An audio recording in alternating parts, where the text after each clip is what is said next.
In this film review, Mike says every 16 seconds.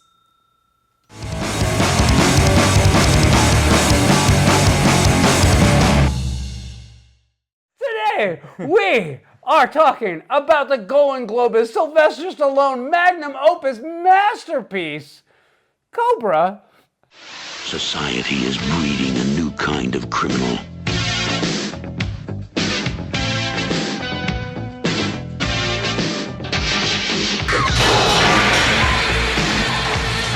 It's also breeding a new kind of cop. This is where the law stops, and I start.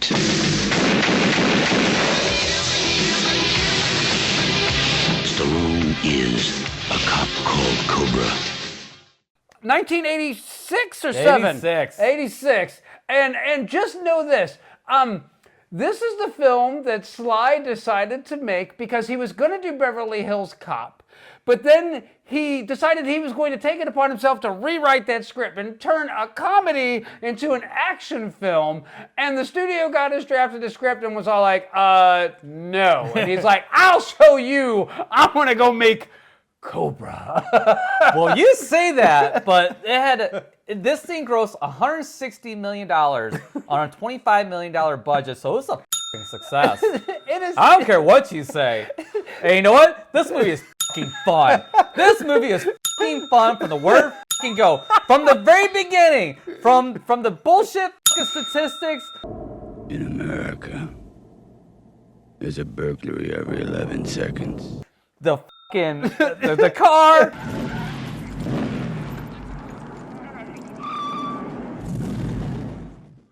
The f***ing crazy f***ing Brian Thomas, that wackadoo motherfucker. Pretty hair. This thing is glorious from beginning to f***ing end. I gotta ask this. Okay, so the movie starts off, and we have a guy that apparently really hates grocery shopping because he goes into the grocery store and he gets accosted by one of the employees. Hey, buddy. Hey, is there a problem? And he whips out his shotgun. Now he's a hunter. He's a hero of the New World Order. He's here to take out the weak. So he shoots all the produce and all the canned goods in the store. He finally actually does shoot one guy on this, but like, what was this guy's point? He was there to get the cameras to come in to shoot him so that he could give his diatribe? So he can deliver his manifesto. Now you bringing the television cameras in here now! Come on, bring it in! I don't deal with psychos. I'm a hero of the New World! You're a disease. And I'm the cure. Like, I almost feel like Sylvester Stallone, like, rented out a grocery store for a day and walked around with the shotgun just to see what shit he could shoot and which was coolest on camera on that. I'm okay with all that. I loved every bit of it. Like I said, I loved just about every single frame and shitty fucking one-liner in this fucking movie. Even his stupid fucking jokes to his fucking cop buddies. Like, you know what the problem is? You're too violent. It's all the sugar you eat, man. You're too violent. It's all that sugar you're eating. It's all that junk food. I had all It's all that junk food you're swallowing. Even those stupid fucking jokes, I love. And fucking the part where he fucking gets home after his day of fucking shooting up criminals in the fucking grocery store. And you know, pushing the essay out of the way so he can park his fucking car. He goes inside, opens the freezer, gets out his fucking pizza and he gets his pair of scissors to cut a piece of the piece of pizza.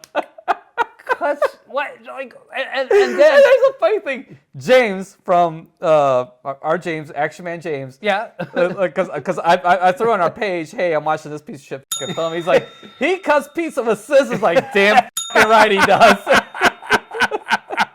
it's an Italian thing. You wouldn't understand. I don't cut my pizza with fucking scissors. I'm as dagos a day as fucking long. I just roll the whole thing up and just eat it like a burrito. Okay, you can admit it's hilarious. It's awful. It is every trope. Like there was a grab bag and Stallone would just reach in and pull the trope out. And that would be the next scene. That's the thing. I don't think it's fucking awful. I legit enjoy this fucking thing. This probably truly is my time cop. This is my time cop. I enjoy this thing that fucking much. It is fun. Yes, it is fucking cheesy all day fucking long. Yes, I'll bid every bit of it. You know, most people will watch this movie like, dude, this is the biggest piece of fucking shit I've ever seen in my fucking life. But I fucking dig it. I fucking love it. And you know what? It is a polished turd. It is. Yes. Bob fucking, that's the best way to describe this thing. It is a polished fucking turd.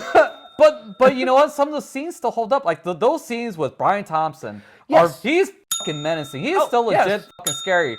You know? I mean, he's not gonna scare us now as fucking adults. But if you saw the motherfucker in real life, you'd be shitting your fucking pants, man. That guy's fucking terrifying. I want your eyes, Pig! I want them! You want to go to hell?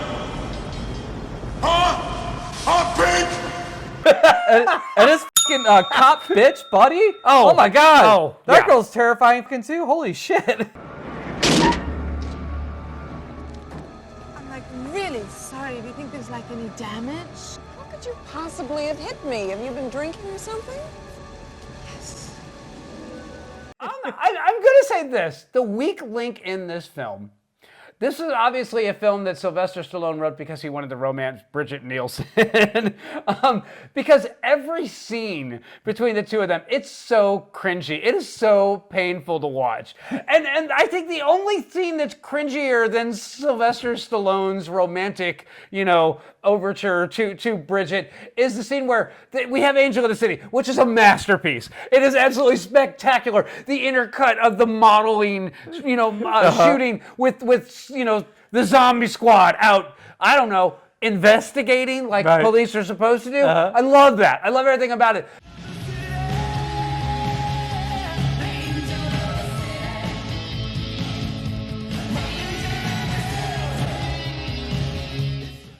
But then the creepy-ass photographer, he's like, oh, all right, I'd be crazy not to want to sleep with you. Well, okay, I'm doing you a favor. It's so sleazy. It's so sleazy. So sleazy.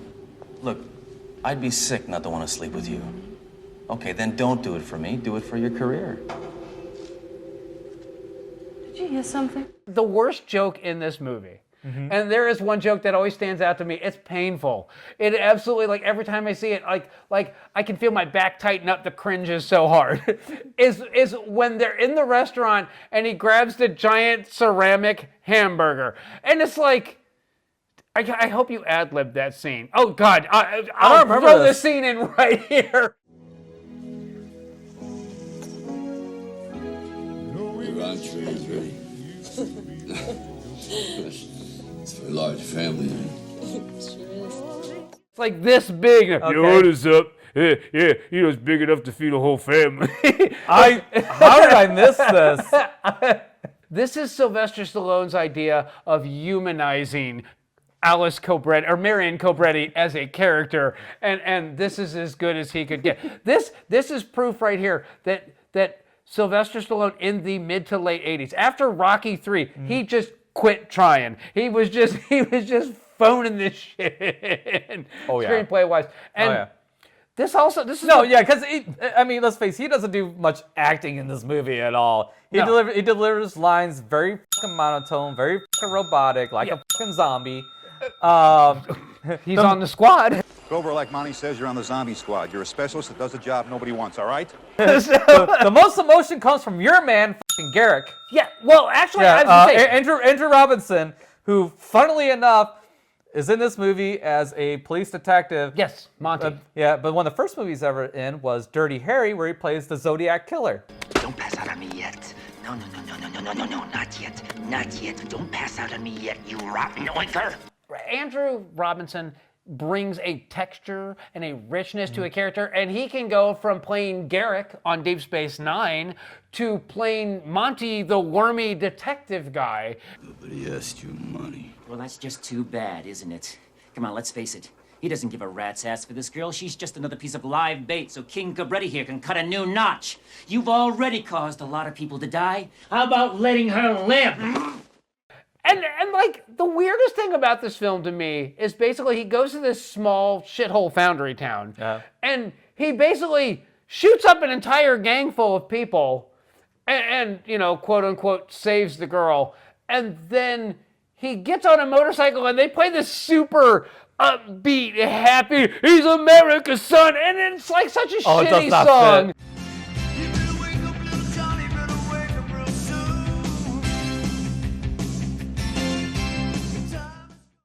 You Got the Touch from Transformers was supposed to be in this film. Oh. Which I don't know where in this film it was supposed to fit. But Sylvester Stallone's like, no, I'll take a pass on this one, Stan. I'm going to go with it's when he's running through the foundry shooting up all the bad guys. You got the touch. You got the power.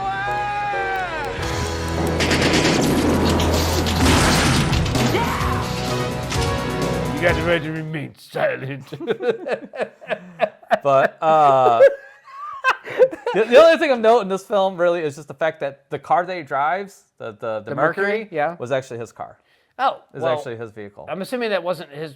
What did he wreck it so that he could get? No, insurance? They made a second one that they could drive through. They made the boat. several that they could actually bash, So- but that was legit his car. How did Golan badass car. Globus? Do you know how Golan Globus got into this, or were they just like, No, hey, we'll just bank? quick and dirty. This ain't no deep I'm dive. just saying. What I'm the just fuck curious. with you? I'm just curious because You looked that shit up yourself. fair enough, but I'm just gonna say, like I remember, like Stallone made a big deal about Over the Top and like working with Golan and Globus, and I'm thinking this is a year before Over the Top, isn't it? I think so, yeah. So Stallone's kind of full of shit. So I don't care. So, but yeah, well, I'm gonna assume that he also demanded a higher paycheck for Over the Top because of how well this one did. So Maybe. I don't know. This is an immensely watchable garbage fire. Yes, it is. I'm just gonna say it holds up to no scrutiny. It makes no sense whatsoever. It's just fucking entertaining as all hell, man. It just is. I can't help it. It's just a fun fucking movie. Now, I will say this. This shouldn't be your first date movie. My sister and her ex, this is their first date movie. Yeah. Don't do this. Just like a previous girlfriend of mine decided, let's go to a movie, and it was Gone Girl. Oh, yes. Yeah. What a fun first date movie. No. And it's like, oh, yes, my girlfriend said this would be fun. It's a great first date movie.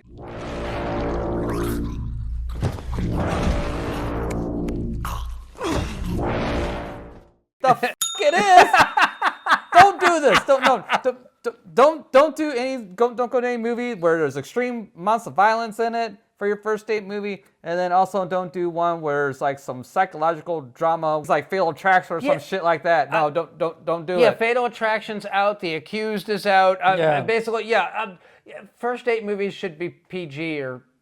I mean, there's nothing wrong with a good Pixar film. They always end on an up note. I'm just gonna say, Cobra is the one that after you've been together for like a year, you can be, I really like this film. That's when you can admit it.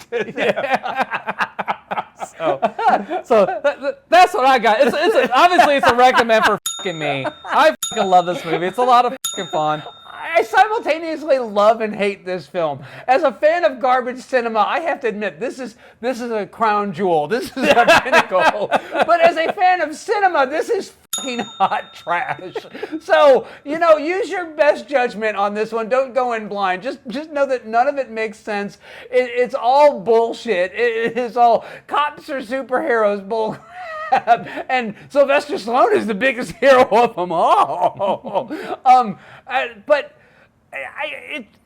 it's weirdly entertaining. I have to agree with you all day long on that one. It is watching a car accident right in front. You can't take your eyes off of it once it's started. And if you hate grocery shopping, the beginning is going to be immensely entertaining to you. That's what I got. That's it. Just don't reenact that shit in real life. It'll end poorly for you. So that's it. That's all I got. I'm good.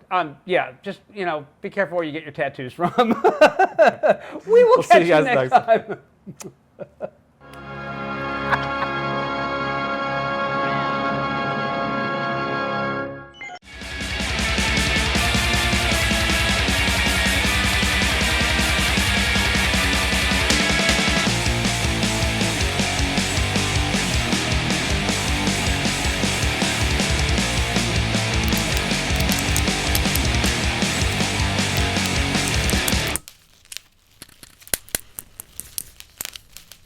Every day on Tony and Mike's, there's 57 bad jokes.